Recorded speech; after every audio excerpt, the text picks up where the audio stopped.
Hello, this is John from WHMCS. In this tutorial, I will be showing you how to configure the WHMCS software in order to monitor the status of your Linux servers.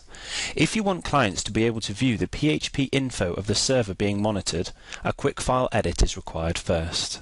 Open the status/index.php file in your preferred text editor. Uncomment the PHP info line. This is done by removing the hash character in front of it.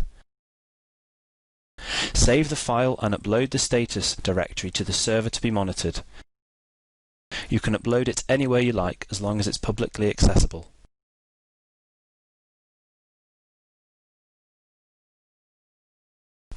Now, log into the WHMCS admin area and navigate to Setup, Product/Services, Servers, and edit the server to be monitored.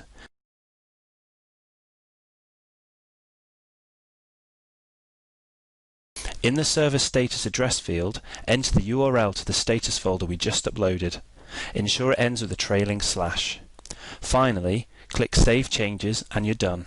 The PHP info, uptime, CPU load and server status will now be displayed on the Server Status Admin Dashboard widget and the client-side server status page.